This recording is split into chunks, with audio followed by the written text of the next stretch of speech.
Yes students, good morning. आज हम new topics का जो कि वो है सतत आवेश वितरण। चैप्टर 2 चल रहा है। कल हमने विद्युत फ्लक्स के बारे में जाना था। आज हम सतत आवेश वितरण के बारे में जान रहे हैं। देखिए, सतत और विविक्त में क्या डिफरेंस होता है, सबसे पहले इसको जानना बहुत जरूरी है। तो मैं आपको एग्जाम्पल दे रहा हूं।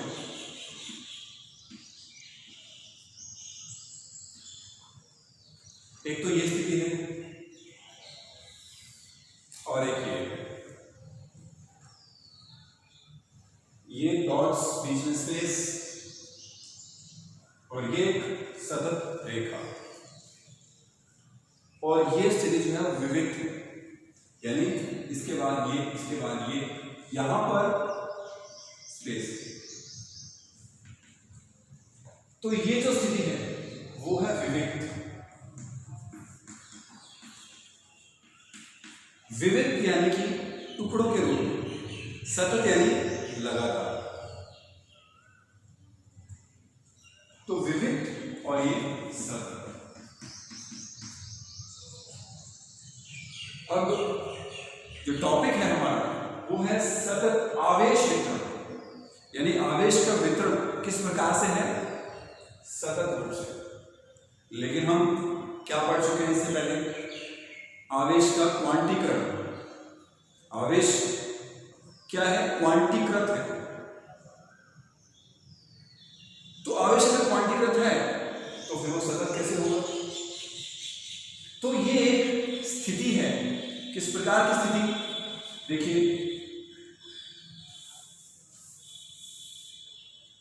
ये एक अवधारणा है, एक एजम्पशन है कि हम उसे सतत मान सकते हैं।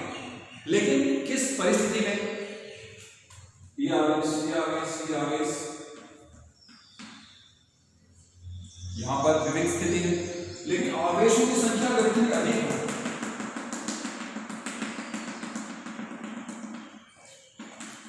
असंख्य आवेश अगर किसी निश्चित स्थान में सीमित हो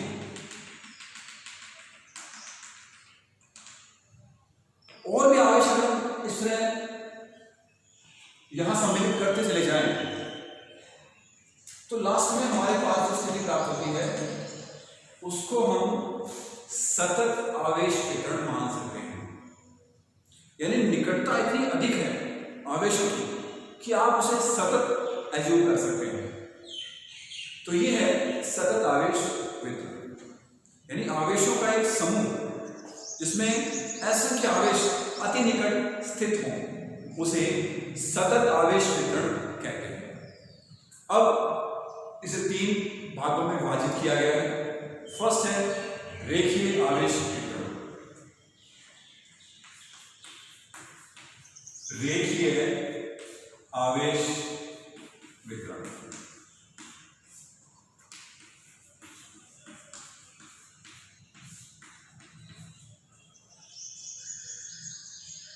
यदि आवेश का वितरण एक रेखा के रूप में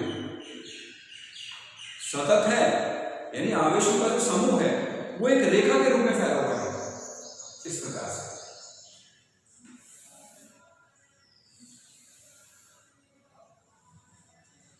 अगर इस शर्त को आवेश दिया जाए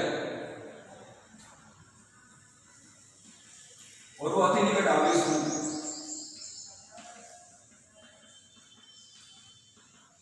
तो क्षण पर आवेश वितरण को सतत रेखीय सतत आवेश वितरण कहेंगे। क्योंकि आप देख रहे हैं ये जो इसकी आकृति है आवेश वितरण की, वो रेखीय है, यानी ये जो लंबाई है इसकी जो अनुप्रस्थ काट का क्षेत्रफल है उसकी तुलना में बहुत अधिक है। तो ये आकृति रेखीय होने के कारण जो आवेश वितरण है उसे हम कहते हैं रेखीय आवेश वितरण। अब अगर ये भाग है और हम यहां पर ये मान रहे हैं कि ये जो आवेश वितरण है वो यूनिफॉर्म है, एक समान है।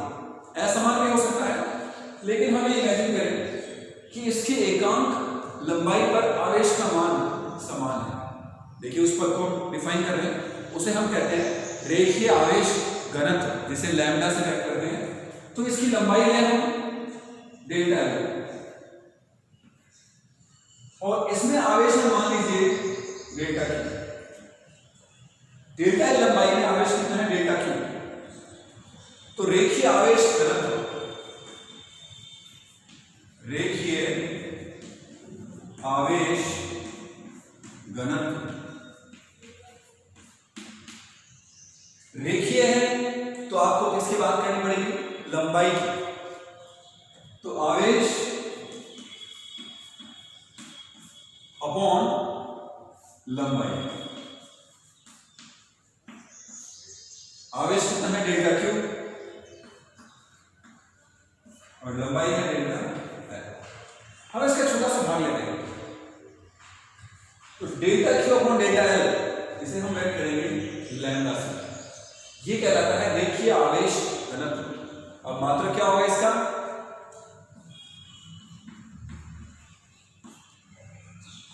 आवेश का मात्रक कूलाम, लंबाई का मात्रक मीटर, कूलाम प्रति मीटर, कूलाम प्रति मीटर। तो एकांक लंबाई में यानी 1 मीटर में कितना आवेश है, इस क्षण के 1 मीटर में कितना आवेश है, कितना कूलाम आवेश है, उसे हम क्या कहते हैं? रेखीय आवेश वितरण, रेखीय आवेश घनत्व। जो पद हमने डिफाइन किया है लैम्डा, वो है रेखीय आवेश घनत्व। वो क्या प्रदर्शित कर रहा है? एकांक लंबाई में, और लंबाई का मापन हम करते हैं मीटर में, या यूं कह सकते हैं प्रति मीटर कितना आवेश। एकांक लंबाई में जो आवेश है उसे हम कहते हैं रेखीय आवेश घनत्व। करेक्ट। दूसरा हम ले रहे हैं पृष्ठ आवेश घनत्व, सेकेंड पॉइंट। पृष्ठ आवेश वितरण।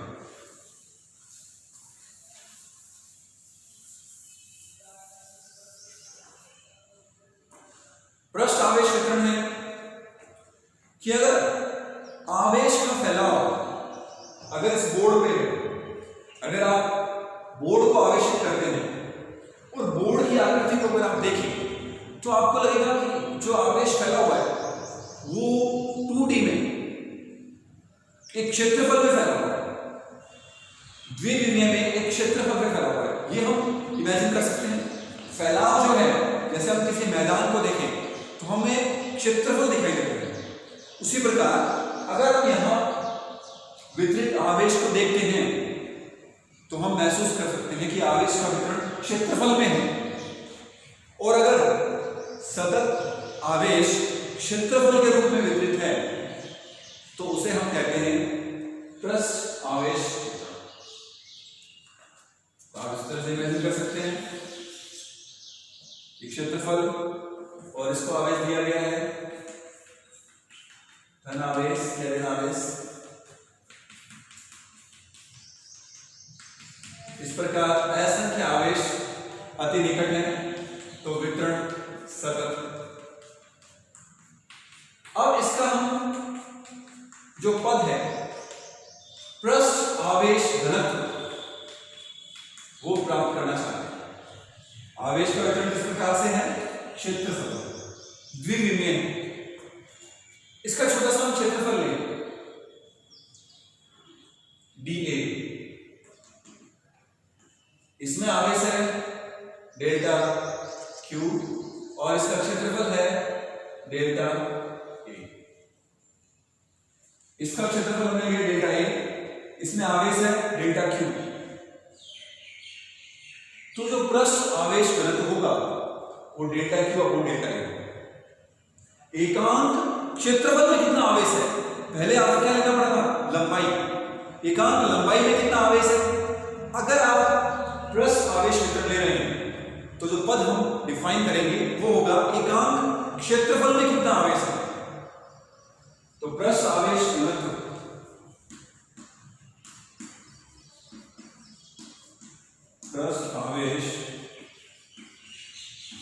घनत्व इसको लिखते हैं हम सिग्मा से। सिग्मा इक्वल्स टू होगा डेल क्यू, कितने क्षेत्रफल में है ये, डेल्टा ए में, डेल क्यू अपॉन डेल। ये है पृष्ठ आवेश घनत्व। अब हम इसका मात्रक डिसाइड करते हैं। मात्रक क्या होगा, coulomb upon metre square, coulomb upon metre square. आवेश का मात्रक कूलम, क्षेत्रफल का मात्रक मीटर स्क्वायर। करेक्ट। तो हम समझ सकते हैं जब हम पृष्ठ आवेश वितरण की बात करते हैं तो हमें पृष्ठ आवेश घनत्व की बात करनी होती है। रेखीय आवेश वितरण की बात करते हैं तो आपको रेखीय आवेश घनत्व लैम्डा का डिस्कशन करना होगा। करेक्ट। मात्रक क्लियर है, कूलम अपॉन मीटर स्क्वायर।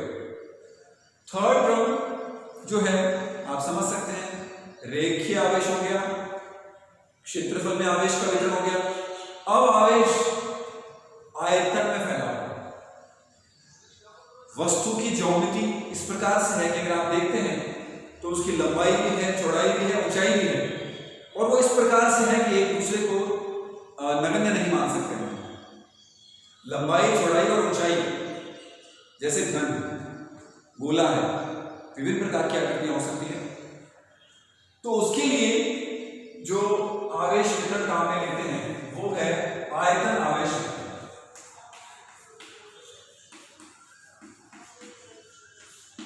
आयतन आवेश वितरण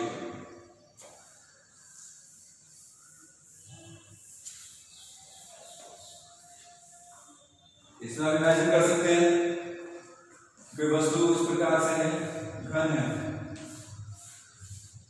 और इसको हम आवेश दे रहे हैं, और आवेश इसके संपूर्ण आयतन में है, आवेश इसके अंदर भी है, पृष्ठ पर भी है।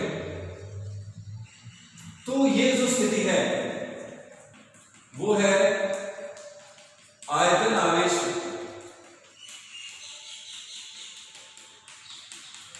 आवेश आयतन के अंदर स्थित है। तो इसमें हमें कौन सा पद डिफाइन करना पड़ेगा, आयतन आवेश घनत्व ρ।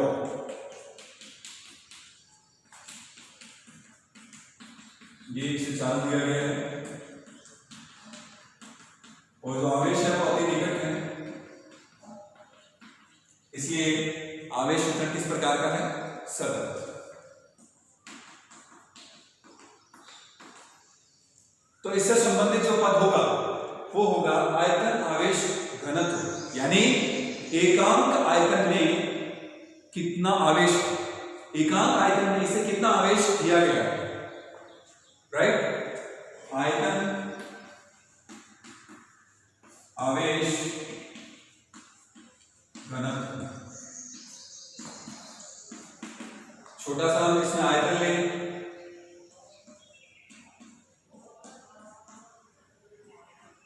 डेल वी इसका आयतन है, और इसके अंदर आवेश है डेल्टा क्यू। तो delta Q upon delta we जो है वो होगा आयतन आवेश घनत्व। इसको लिखते हैं रॉ से, रो है del Q upon delta V. मात्रक, इसका जो मात्रक होगा वो होगा कूलम अपॉन आयतन का मात्रक मीटर क्यूब। तो ये होगा coulomb upon metre cube, coulomb upon metre cube इसका मात्रक होगा। तो ये थे तीन प्रकार के आवेश वितरण। सतत शब्द का अर्थ जानना बहुत जरूरी है। सतत का अर्थ यहां क्या है कि आवेशों का, असंख्य आवेशों का एक समूह। वैसे तो आवेश विविध है, डिस्क्रीट है, लेकिन एक परिस्थिति वश उसे हम सतत मान रहे हैं। तो 3 प्रकार के आवेश वितरण हम पढ़ चुके हैं। तो इसमें आपको लैम्डा, सिग्मा और रॉ, इन तीनों की जानकारी माइन्यूटली होना बहुत जरूरी है, क्योंकि इन तीनों टर्म्स, तीनों